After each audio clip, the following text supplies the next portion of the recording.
Salam dəyərli tələbələr, hər vaxtınız xeyir. Bugün sizinlə abituriyentlər üçün DİM 2025 topludan mətn prosesorlarının suallarını tək-tək nəzərdən keçirəcəyik. İlk öncə birinci sual bizi qarşılayır. Birinci sualda rəqəm ilə işarə olunmuş simvolların bizdən nəyi tələb etdiyini istəyirlər. Yadda saxlayın, bold, qalın şriftlərlə yazılış üçün istifadə olunur. Underline altdan xətt üçün istifadə olunur. Bu simvol isə, yəni bu verilmiş şəkildə isə mətnlərin rəngini dəyişmək üçün istifadə olunur. Mətnlərin rəngi. Deməli, 1-ə olmuş olacaq. Daha doğrusu 3 olmuş olacaq. A mətnlərin yerinə alan simvollar qalın şriflə. Deməli, 1-ə olmuş olacaq C və altdan xətt seçmək üçün 2-yə Y. 1-sə 2-yə Y, 3-ə A. Digərləri, məsələn, baxın, mətnin kursiv yazılması italikdir. Mətnin üstündən xətt seçmək üçün isə bundan istifadə olunur. Gəlin bunları həqiqətən əyani nəzərdən keçirək. Məsəl üçün elə mətn sözünü yazaq. Mətn sözünü yazırıq və mətn sözünü yazırıq və həmin deyilənləri, orada qeyd edilənləri tətbiq edirik. Gördüyümüz kimi mətni qalın effektlə, yəni şriftlə yazdı. Daha sonra mətnin altına xətt seçmək üçün underline, əvvəlki vəziyyətinə qaytar və mətnin rənglənməsi üçün bu istifadə olunur. Digərlərini də göstərək, italik və üstdən xətt seçmək üçün istifadə olunur. Bu belə. Bizim düzgün cavabımız A variantı. Keçək ikinci sualımıza. Mətn redaktorlarını seçin. Unix olmaz. Unix əməliyyat sistemidir. Excel cədvəl prosesordur. Paint isə ən sadə qrafik redaktordur Windows'un. Bizə düzgün cavab 2, 4, 5. Düzgün cavab C variantı olmuş olacaq. Mətn redaktoruna yazılan formatlaşdırma sözündə kursorun işarəsi L hərfindən dərhal sonra yerləşdirilmişdir. Bizdə bir dənə L hərfi var, o da buradadır. Kursoru dərhal L hərfindən sonra yerləşdirək. Və 3 dəfə delete. Delete kursordan sağdakı simvolları silir. Backspace isə kursordan soldakı simvolları silir. Deməli, 3 dəfə delete edəsəm 1, 2, 3. A, eşdə və gedəcək. Daha sonra 5 dəfə backspace edəsəm 1, 2, 3, 4, 5. For, ırma. For, ırma olacaq. Amma baxın, fikir ver, alınmış söz seçərək bu düymə tıqqıldadılır. Mən bayaq nə demişdim? Demişdim ki, U underline işini icra edir. Mən bizdə düzgün cavab B variantı olmuş olacaq. Keçək mətn redaktorunda seçilmiş mətnin şriftinin ölçüsünü dəyişmək üçün hansı etabından istifadə olunur? Home etabından istifadə olunur. Düzgün cavab Y variantı. Dizayn, mətnə dizaynlar vermək üçün istifadə olunur. File menyusundan, məsələn, yeni sənəd yaratmaq olar, çapa vermək ola bilər, sənədi fərqli yadda saxlamaq olar, sənədi fərqli tipdə yadda saxlamaq ola bilər, fərqli yerdə yadda saxlaya bilərsiniz. Daha sonra sənədi export edə bilərsiniz və yaxud da ki, orada account, yəni hesabınıza baxa bilərsiniz. Insertdən əlavə etmək, yəni insertdən şəkillər əlavə edə bilərsiniz, fiqurlar, diaqramlar və s. əlavə edə bilərsiniz. Layoutda isə səhifənin düzəni ilə bağlı işləri həyata keçirə bilərsiniz. Gəlin, baxın, home şrift, belə deyək də, bayaq cümləmizdə nə deyib bizə? Bir mətnin şrift ölçüsünü dəyişmək üçün. Baxın, məsələn, mən gəlib burada mətnin şrift ölçüsünü dəyişə bilərəm, belə eləyə bilərəm, bu şəkildə eləyə bilərəm və yaxud da ki, mətnin şriftlərin xarici görünüşünü dəyişə bilərəm və s. Məsələn, dizayndan gördüyümüz kimi biz səhifəyə rəng verə bilərik. Məsələn, baxın, bu rəngi verərik. Daha sonra kənar xəttlər təyin edə bilərik və s. Dizayn işi ilə bağlı işlər görür. Orada layout var idi. Layoutda, təbii ki, layoutda da paraqraf var, home-da da paraqraf var. Bunlar bizə lazım deyil. Əsas odur, biz sualımızın cavabını bildik. Deyir ki, mətn redaktorunda aşağıdakı addımlar icra edilərsə nəticə nə olacaq? Fonoqraf sözünü yaz. Burada fonoqraf sözü yazılıb. Hətta gəlin burada yazaq. Fonoqraf. Fərqli rəng götürək, işi icra edək bunun üzərində. Deyir, birinci addımda yazdığınız sözü seçdik. Tutaq ki, bu sözü seçdik. Ümumi söz seçildi. Underline düyməsini tıqqıldadın. Underline düyməsini tıqqıldatmaq altdan xətt deməkdir. Daha sonra bold düyməsini tıqqıldadın. Bold düyməsini tıqqıldatmaq bu simvolları qalın şriftlə yazmaq deməkdir. Qalın şriftlə yazmaqdır. Daha sonra bu işarəni icra edin. Bu işarənin klaviaturanın qısa yolu Ctrl-Z-dir. Ctrl-Z. Yəni əvvəlki vəziyyətinə qaytar. Məsələn, gəlin bunu sizə göstərim. Baxın, məsələn, gəldim bunu altdan xətt çəkdim və bold düyməsini sıxdım. Və mən gəlib burada bunu qaytaram. Fikir verin, ən son yerinə yetirilmiş əməliyyat ləğv olunur. Deməli, bizdə nə baş verəcək? Ən son yerinə yetirilən əməliyyat nə baş verəcək? Ləğv olunacaq. Yəni, biz ən son qərar eləmişdik, həmin əməliyyat ləğv olunur. İtalik düyməsini sıqqıldadın. Deməli, bu həm də kursiv yazı olmuş olacaq. Bu save düyməsini tıqqıldadın. Yəni, indi göstərəcəm save düyməsində. Bizdə fonoqraf, altdan xətt və kursiv yazı B variantı. Bu da save düyməsidir. Yəni ki, həmin bu işləri icra etdiyiniz mətni save edin, yaddaşda saxlayın. Daha sonra keçək 6-cı sualın izahına.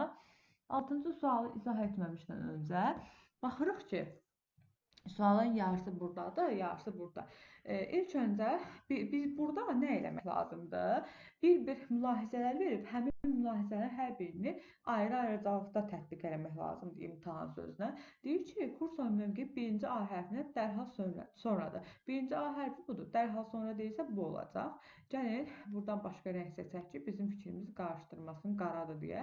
A hərfindən dərhal sonraya qoyduq. 2 dəfə delete. Nə dedik? Dedik ki, delete mətnindən sağdakı, belə deyək də, kursordan sağdakı elementləri silir. H gedər, A gedər. Daha sonra 2 dəfə backspace istəyirsə, kursordan soldakı elementlər bu və bu gedər. I, M, N sözləri qalmış olar. Deməli, I, M, N-i tapırıq. 1-ə B olmuş olacaq. 1-ə B olmayan cavabları silirəm. Məndə qalır 2 variant. İkincini tapsaq, biz cavabımızı tapmış oluruq. Növbəti dəfə ikincini verilənləri tətbiq edəcəyik. İlk öncə sözümüzü yazaq və imtahan sözündə ilk A hərfindən dərhal sonra verilib kursor. Deməli, ilk öncə bir dəfə sola ox deyir. Bir dəfə sola ox deyirsə, bir dəfə sola gələcəyik. Aha. Daha sonra bir dəfə backspace, yəni T silinir. Daha sonra bir dəfə də sola ox gəlirsən, bir dəfə də sola ox və bir dəfə də backspace. Bunu da silirsən. Deməli, M, A, H, A, N qalmış olur. 2-yə də düzgün cavab A olmuş olur. 2-də də A. Gəlin, bunu da yazaq. İmtahan. Kursorumuz buradadır. 5 dəfə backspace eləyirdik. İmtahanda bunu da 5 dəfə backspace elə. Elə bu silinəcək. Han qalmış olacaq. Deməli, 3-ə də olmuş olacaq. Elə Y. Düzgün variantı olmuş olacaq.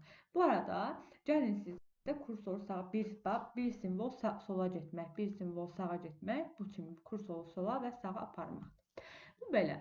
Keçək növbəti sualın izahına. 7-ci sual. Mətn redaktorunda aşağıdakı addımlar icra edilərsə, nəticədə alınan mətnin həcmi neçə bayt olar? ASCII kodlaşdırılmasında da ASCII-də bir simvol neçə bayt idi? Yoldaşlar, bir simvol 1 bayt idi. İndi isə gəlib mətni həll eləyək. Məsələn, həll eləyək. Texnologiya kitabları ifadəsi sözlər arasında bir boşluq simvol qoymaqla yazıldı. Kursor birinci addımda yazılan ifadənin boşluq simvolundan sonra kitablar sözünün qarşısında qeyd edilir. Yerləşdirdik. Bura yerləşdirdik. Tamam.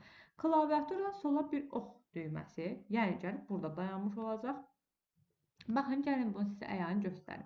Məsələn, bu mətindir. Mətindən bir boşluq var. Salam yazıram. Kursor da burada dayanıb. Sola bir ox aparan kimi gördüyünüz kimi burada dayanmış olacaq. Gəldi, burada dayandı.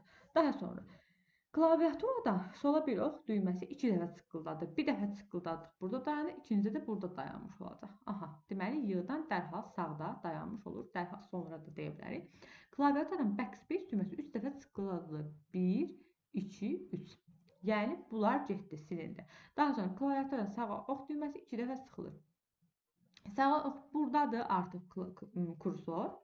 Sağa ox düyməsi 2 dəfə sıxılırsa, birinci dəfə də burada olacaq, ikinci dəfə də burada olmuş olacaq. K-nın qarşısında durmuş olacaq. Və mən bu kursorları silirəm. Bir saniyə, sildim. Daha sonra delete düyməsi 4 dəfə tıqqıldadılır. 1, 2, 3, 4. 4 dəfə tıqqıldadıldı. Bəli. 4 dəfə tıqqıldadıldıqdan sonra bunlar da silinir. Silindi mi? Qaldı texnolo, A, bir də bları. Vəsiyo, deyir ki, save düyməsi tıqqıldadılır. Yəni, bizim qalan mətnimiz bura ilə, bura save olunur. Və bizim həcmimizi tapmaq lazımdır. Sayırıq elementləri bir-bir. Yəni, simvol 1, 2, 3, 4, 5, 6, 7. Təbii ki, burada 8, 9, 10, 11, 12, 13. Burada da bir dənə boşluq var, 14. Deməli, bizdə 14 dənə simvol var. 14 dənə simvolda bir baytdan götürsəm, eləyəcək 14 bayt. Düzgün cavab D variantı olmuş olacaq.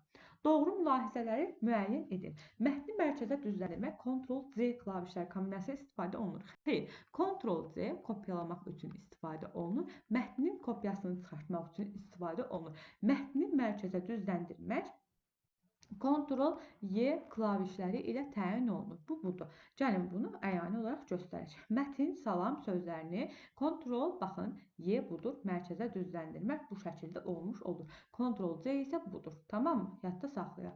Daha sonra gəlirik kursordan. Bu bizim cavabımız ola bilməz. 1 olan variantlar bizə gedər. Kursordan soldakı simvolları silmək üçün delete düyməsindən istifadə olunur. Xeyr, yoldaşlar. Baxın, gəlin Word-ə nəzərdən keçirək. Deməli, bunu gətirək bura. Burada dayandıq. Baxın, mən delete düyməsini sıxıram. İndi görmürsünüz siz ekranda. Delete düyməsini sıxıram. Özündən soldakı, məsələn, backspace-i silirəm. Buradakılar sıxıram, buradakılar silir. Deməli, kursordan sağda yerləşənlər delete ilə, solda yerləşənlər isə backspace ilə silinir. Bu səhvdir, backspace olmalıdır. 2 ilə olan cavablar da çıxır. Bu gedər, bu gedər. Avtomatik olaraq bizim B variantımız doğru çıxır. Gəlin digərlərinin doğruluğunu və yanlışlığını təsdiqləyək. Mətnin formatlaması zamanı mətnin görünüşü deyil, məzmunu dəyişir. Xeyr, yoldaşlar. Baxın, belə deyək də, mən burada gəlirəm, belə bir şeylər eləyirəm, belə bir şeylər eləyirəm. Burada bir məzmun dəyişirmi? Görünüş dəyişir axı. Burada mən nə məzmun dəyişəni görürəm ki? Yəni məzmun nə deməkdir? Mənası, forması. Məsələn, mənası. Bir var formasını dəyişirsən. Bax, formasını dəyişdim, belə elədim. Baxın, amma bir də var mətnin mənası dəyişmir axı, məzmunu dəyişmir. Məzmunu olduğu kimi qalır. Ona görə də 3 də yanlış olar. Kursordan soldakı simvolu silmək üçün backspace doğrudur. Mətndəki abzatları 400 düzləndirmək olar. Bu da doğrudur. Ctrl left, Ctrl Y, Ctrl right, Ctrl Z.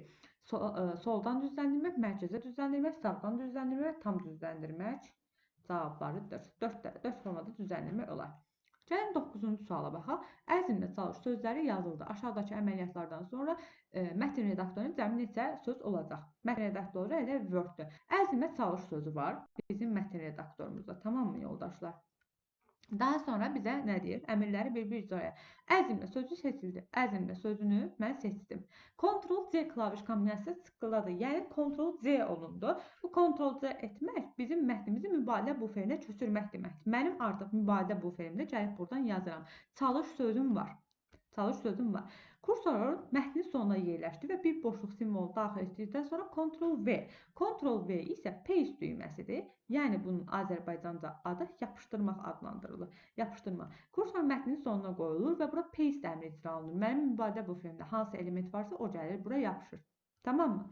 Sonra bütün mətn seçildikdə Ctrl-X klavye kombinasiyası sıqqıldadılır. Bütün mətn seçilir.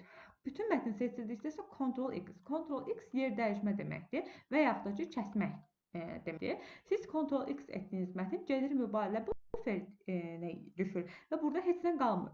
Deməli, bu mübadilə buferinə düşəndə düşünün ki, belə heç nə boşluq olur. Burada düşün ki, burada heç nə qalmır. Mübadilə buferinə əzmlə çalış qalır. Daha sonra deyir ki, kursor hər dəfə növbəti sətrin əvvəlinə keçməklə 3 dəfə Ctrl-V klaviş kombinasiyası sıqqıldadır. Bax, bunu buradan silirəm. Bunu burada silirəm. Düşünün ki, mübadilə buferində əzmlə çalış söhbəti var. Mən bunu 3 dəfə yapışdırsam, əzmlə çalış. Daha sonra yenə növbəti sətrə keçirəm. Əzmlə çalış və yenidən növbəti sətirdə əzmlə çalış olmuş olacaq. Ona görə də düzgün cavab. Mən neçə dənə söz var? 9 dənə söz var. İndi gəlin bunu sizə əyani şəkildə Word-də göstərim. Baxın. Salam sözümü bura qeyd edirəm. Təbii ki, bunu deaktiv edirəm. Bunu da əvvəlki vəziyyətinə qaytarıram. Belə eləyək. Aha. Baxın, bunu gəlirəm. Kopya eləyirəm. Baxın, mübadilə buferinə salam elementi var. Daha sonra kat eləyirəm. Hal-hazırda mübadilə buferinə salam elementi var. Ctrl-Z eləyirəm. Burada bir dənə də sağ ol yazıram. Bunu da mübadilə buferinə bir dəqiqə. Baxın, kat eləyirəm. Yenə gedib mübadilə buferinə düşmüş olur. Gördük mü? İndi ilk öncə bunları əvvəlcə bir dəqiqə qaytarıram bura.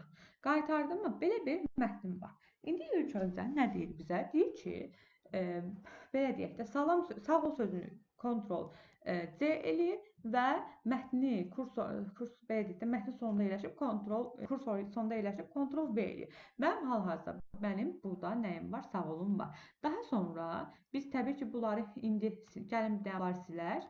Yəni bu cürdür bizim belə deyək də. Bir dəqiqə üzr istəyirəm. Yenidən yazım bunu. Bir dəqiqə. Bax, salam. Tamam mı? Sağ ol.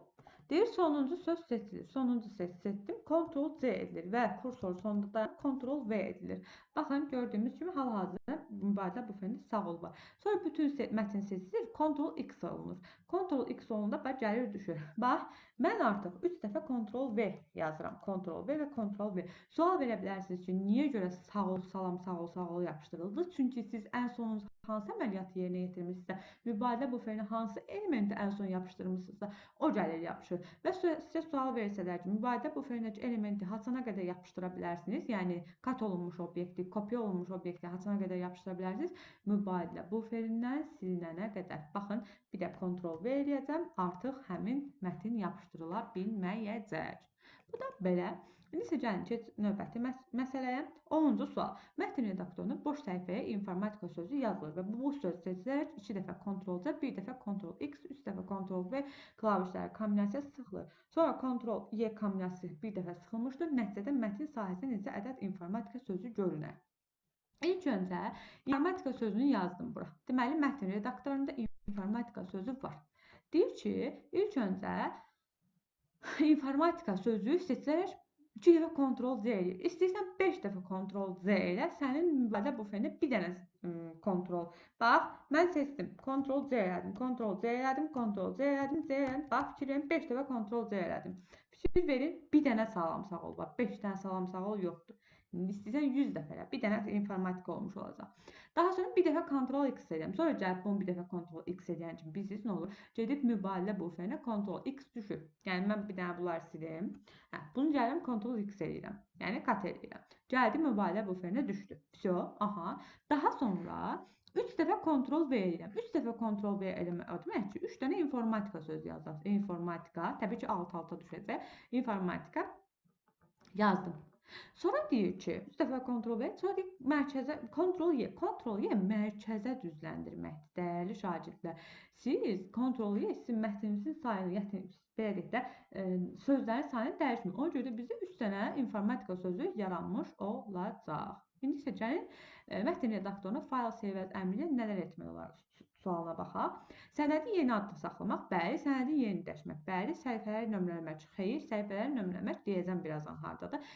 Insertdə, insert, header, footer, page number.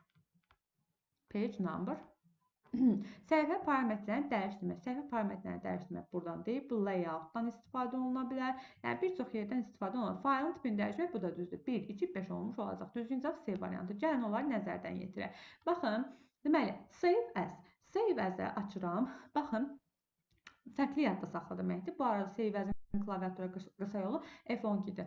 Save as type, fərqli tiplə yadda saxla. Fikir verin, biz faylın tipini dəyişə bilərik, faylın adını dəyişə bilərik, ürəyimiz istəyən adı qoya bilərik, faylın yerini dəyişə bilərik, tamam mı? Fayl save as-dən, tamam mı? Amma bax, səhifələrin nömrələməsi insertdən, bax, page number görürsünüz, səhifə nömrələməsi. Bir də var, səhifə nömrələri fərqləndirmək. Səhifə nömrələri fərqləndirmək bir neçə yerdəndir. Layoutdan, page setupdan.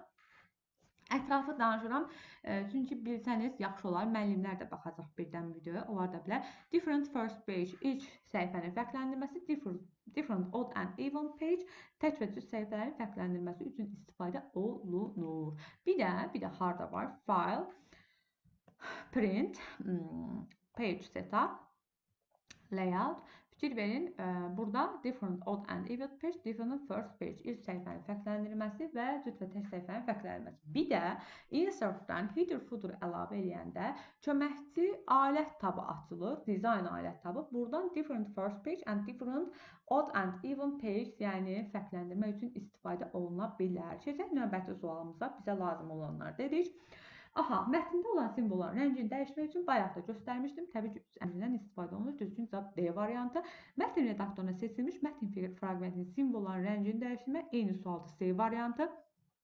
Bu mətnin formatını silmək üçün istifadə olunur. Bu change case-dir. Change case. Change case. Bunun klaviatura qısa yolu düyməsi Shift F3-dür. Bu mətnə effektlər vermək üçün istifadə olunur. Bu düymə markerdir. Gəlin bunları tək-tək nəzərdən keçirək. Baxın, məsələn mən burada yazıram. Salam. Deməli, baxın, fikir verin. Bu nədir? Marker effekti verirsən. Bir dəqiqə. Bax, mətnə rəng verirsən. Bax, məsələn, rəng verdim. Rəngi verirəm. Rəngi başqa bir görünən rəng eləyək. Hə, belə bir rəng verdim. Fikir verin, bu mətni rəngləmək üçün istifadə olunur. Bir dənə yan-yana qoyaq, onları nəzərdən daha yaxşı keçirək. Daha sonra bu idi. Deməli, fikir verin, bizdə sonra bu işarə var. Baxın, bu işarə mətnin rəngini dəyişməkdir. Bu işarə var. Bax, bu işarə bu işarədir. Mən bunu seçirəm, əvvəlki formatına qaytarmış olur. Yəni, köhnə formatına qaytarmış olur. Daha sonra mən buna müəyyən effektlər verə bilərəm bu düyməyə. Fikir verin, A variantı budur. Müəyyən xarici görünüşlər verə bilərəm. Daha sonra bir də var burada highlight effekti, arxa fondan. Bu kitablarda rəngləyirik onlarda. Bir də var burada change case. Change case nədir? Bir dənə bunun əvvəlki formasına qaytaraq. Hə, change case, baxın, mətni belə yazmaq, bütün şriftləri böyük yazmaq, kiçik yazmaq. Bax, mən heç nə istifadə eləmirəm. Shift F3 düyməsini, bax, özünüz də görürsünüz. Ekranda görürsünüz. Shift F3 düyməsindən müəyyən dəyişikliklər edib, mətni böyüdük və kiçildirəm. Ürəyim istəyən formata gətirirəm. Sonra mətn sənədi daxilində kursordan sağda yerləşən simvolu silmək üçün klaviaturadan istifadə edilən düymə təbii ki, bu delete-dir. Backspace isə soldan yerləşən elementlər silir.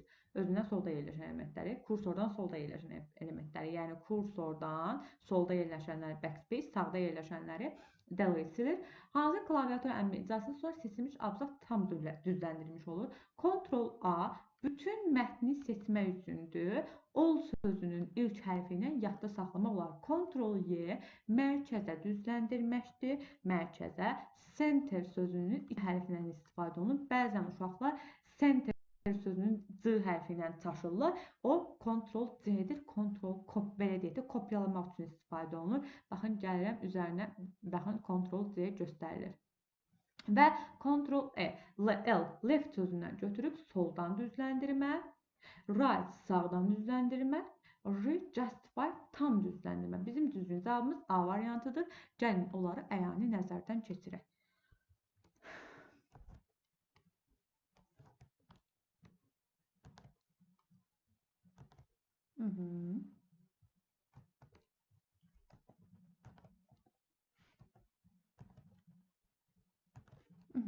Deməli, bunu biraz balacalaşdıraq. Bir saniyə. Gəlirəm, bunu seçirəm. Left soldan düzləndirib, baxın, mərkəzə düzləndirib, sağdan düzləndirib və tam düzləndirib. Yəni, bunları belə nəzərdən saxlaya bilərsiniz. Belə deyək, bir dənə. Aha. Belə və belə. Bu belə. İndi isə gəlin növbəti sualımıza baxaq. Deməli, bizdən nə istəyir? Mətn redaktoruna yazılmış aşağıdakı fraqmentlə kursun dayandığı mövqedən backspace klavişi 4 dəfə, delete klavişi 5 dəfə basıldıqdan sonra alınan sözü göstərin. Kursorumuz burada dayanıb. Baxın, buradadır. Aha, burada dayanıb. Deyir ki, klavişi backspace düyməsi 4 dəfə sıxılır. Gəlin bir dənə bu başqa rənglə göstərək. 4 dəfə sıxılır. 1, 2, 3, 4. Cünə. Şu hərfi ola bilməz, şu hərfi ola bilməz. Sonra buradadır hal-hazırda kursor. Delete klavişi 5 dəfə. 1, 2, 3, 4, 5. Cünə. Cünə sözü də D variantında olmuş olacaq. İndi nə deyir? Mətn redaktorunun aşağı kimi siyahı yaratmaq üçün hansı düymədən istifadə olunur? Təbii ki, bunu indi gəlin göstərəcəm. Hanı o variant? Bir dəqiqə. Təbii ki, o A, B, C, D olduğu üçün buradan. Bəzən uşaqlar deyir ki, niyə görə burada bu 1, 2, 3, 4, 5 yazılıb? Gəlin onu nəzərdən keçirib, baxın, 1, 2, 3, 4-ün içində A, B, C də var, bu da var, bu da var. Baxın, A, B, C-ni də buradan təyin edə bilirik. Bu da var, bu da var, bu da var, bu da var.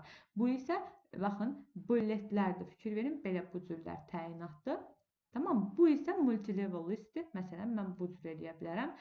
Məsəl üçün, bunun içində, baxın, bir dənə göstərim, baxın, məsələn, Belə bir şeylər yazıram.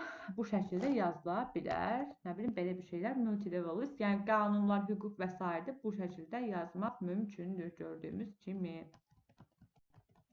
Bu belə. Aha, keçək növbəti sualımızın izahına. Bu şəkildə yazdıq, hardan təyin olunur? Təbii ki, buradan təyin olunur. Bu arada bu sualda problem var. Bu sualın doğru cavabı yoxdur. Çünki baxın, həm bold, həm də italic tətbiq edilmiş sözləri mən burada görürəm. Bu underline'dır. Bu heç uyğun deyil. Bu da underline'dır. Bu cəhətlər bu cəhət. Bu həm italic, həm də underline'dır. Bu mənə lazım deyil. Bu təkcə underline'dır. Burada təkcə bold var, burada da təkcə italic var. İkisinin tətbiq olunduğu heç bir cavab yoxdur. Gəlin, indi isə 20-ci sualı nəzərdən keçirək. Deyir ki, təsvirlədən yanlış olanları müəyyən edin. Yeni sənəd yaratmaq üçün fayl menüsündə print bəndi seçilir. Xeyr, yanlış istəyir. Bizə bir götürəcəyik. Print nə üçündür? Çap eləmək üçündür. Print, burada yazıram, çap etmək üçündür. Çap etmək üçündür. Yeni sənəd yaratmaq üçün isə save, üzr istəyirəm, yeni sənəd, çox new əmrindən istifadə olunur. Gəlin onu da əyani göstərək. Baxın, file, new'dan blank document, yeni bir sənəd əlavə edirik və yaxud da ki, home'dan blank document, yeni bir sənəd, fikir verin, artıq 2, 3 və 1 belə bir şeylər yarana bilər. Daha sonra növbəti mülahizəni oxuyaq. Hazır sənədi kompüter yaddaşına saxlamaq üçün file menüsü save komandı seçilir. Bəli, bu doğrudan bizə lazım deyil. Bir qalmalıdır, işi getməlidir. Bir də qalmalıdırsa Z-də gedir. Yığılmış mətn çap etmək üçün fayl menüsündə new bənd seçilir. Az öncə new-nun gördüyü işi mən sizə əyani olaraq göstərdim. Yeni sənəd yaratmaq üçün istifadə olunur. Çap etmək üçün print düyməsindən istifadə olunur. Yeni sənəd yaratmaq üçün fayl menüsündə new bənd seçilir. Bu doğrudur. Yığılmış mətn çap etmək üçün fayl menüsündən print bəndi seçilir. Bu da doğrudur. Bizə lazım deyil. Bizə yanlışlar lazım idi. Bürüz. Gəlin bu sualı cavablandırıb videomuzu yekunlaşdıraq.